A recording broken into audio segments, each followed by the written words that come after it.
Hello everyone. In this video, we will study about corporate restructuring.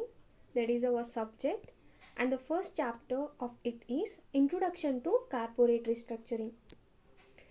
So, in the introduction, we have all these things.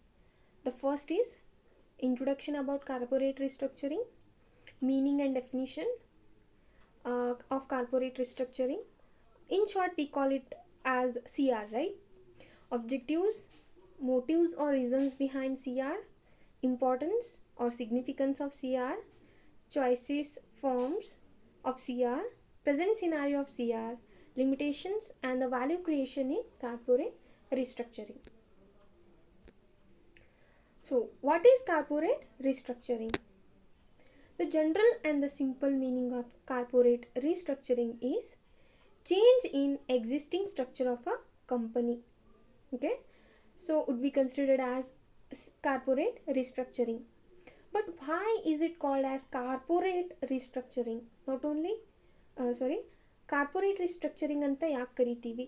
Because it is related to company, so obviously we call it as corporate restructuring. When there are changes in already existed structure of a company, that would be considered as corporate restructuring. So now, what is the structure? Structure ಅಂತಂದ್ರೆ ಏನು? What do you mean by that? It is the combination of different elements to achieve some desired goals. That would be considered as structure. In Kannada, we call it as ರಚನೆ. ಒಂದು ಕಂಪನಿಯ ಸ್ಟ್ರಕ್ಚರ್ವನ್ನು restructure ಮಾಡುವ ಕ್ರಿಯೆ or the process of it would be called as corporate restructuring. Now, before the definition of it, we will discuss something else. Here question arises, how is it possible to have change in the existing structure of a company? The existing structure or existing position of the company can be examined by balance sheet of its company, right? Why only through the balance sheet? Because the actual position or the structure of a company can be understood by examining its balance sheet.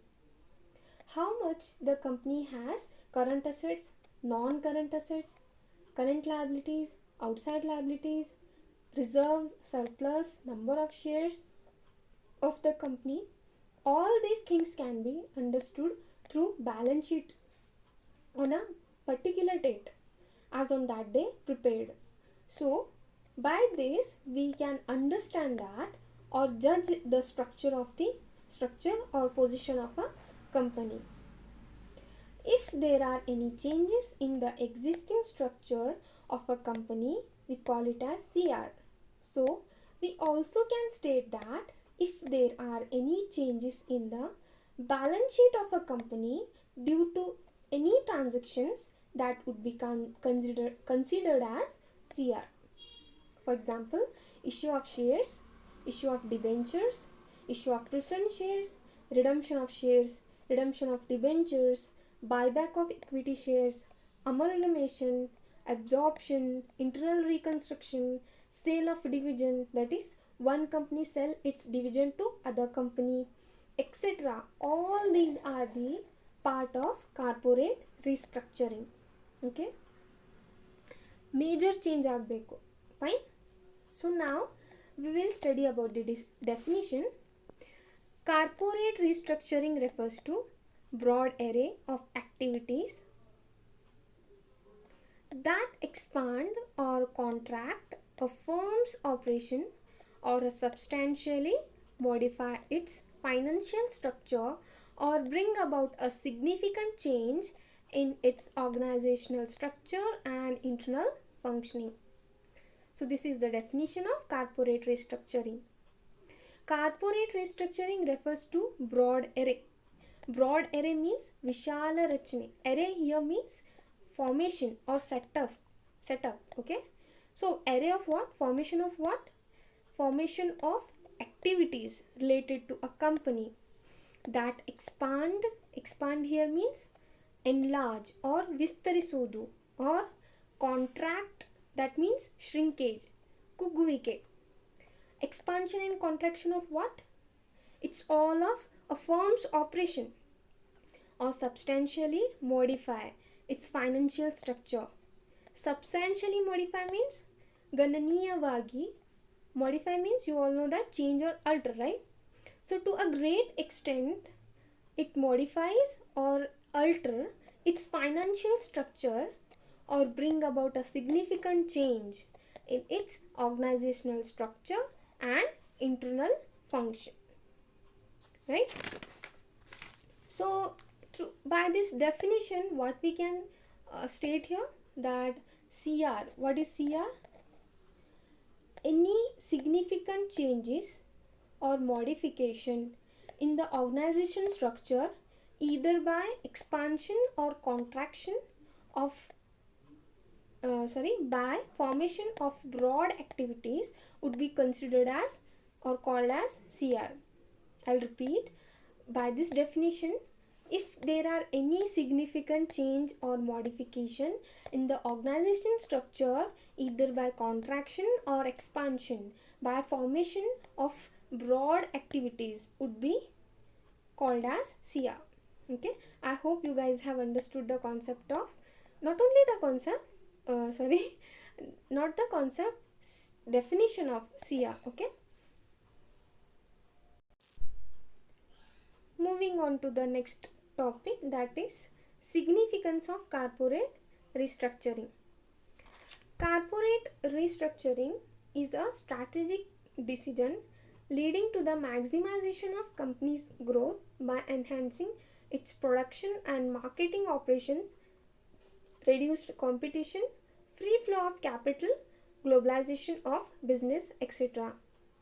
Corporate restructuring is one of the means that can be employed to meet the challenges, problems which confront business. Okay, so some of the significance of corporate restructuring are here. The first one is economies of scale. Economies of scale arise when increase in volume of production leads to a reduction in cost of production. For instance, overheads costs can be substantially reduced on account of sharing central services such as accounting, finance, personnel and legal, sales, promotion and advertisement, top level management and so on.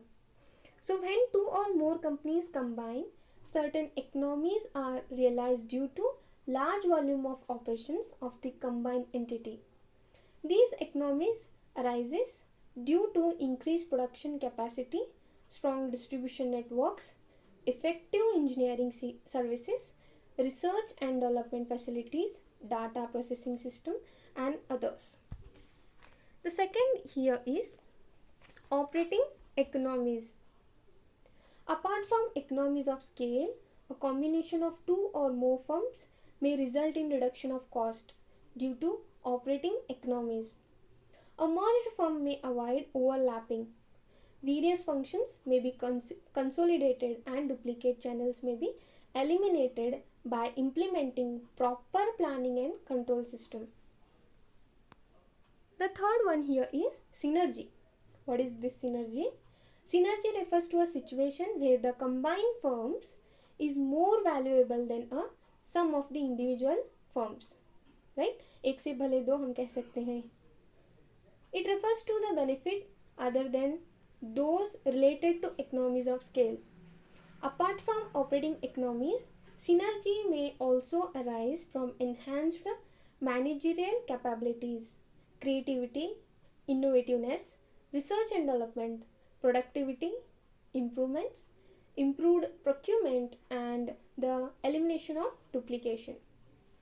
The fourth one we have here is reduction in tax liability. In India, a profitable company is allowed to merge with a sick company to set off against its profit. The accumulated losses can unabsorb depreciation.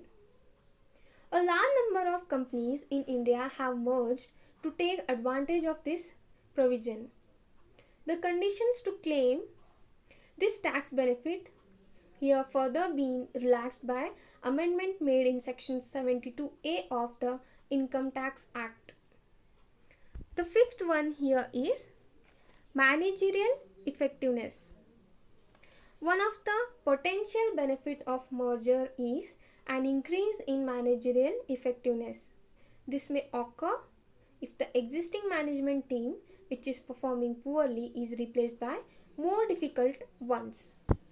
And the last one is other reasons of corporate restructuring. There are a number of reasons. First one would be to enhance the earnings per share of the company. Second one would be to increase the promoters voting power, to maintain shareholders value in situation of poor state of secondary market by a return of surplus cash to the shareholders, eliminating the takeover threats, an opportunity to grow faster with a ready made market share, to eliminate a competition by buying it out. There are a number of other reasons why the corporate restructuring is really important.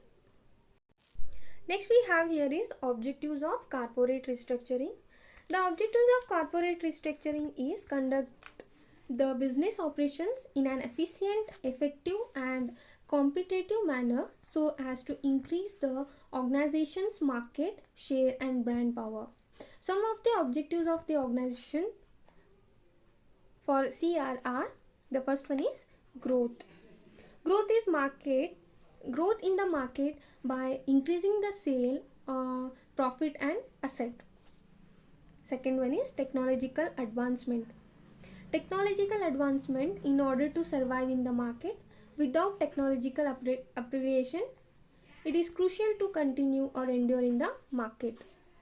The third one here is government policy are changing. Government policy are changing in order to adapt itself to change environment. The firm go for corporate restructuring. The fourth one is economic stability. During the economic recession, the industry tried to restructure it in order to be more effective through consolidation.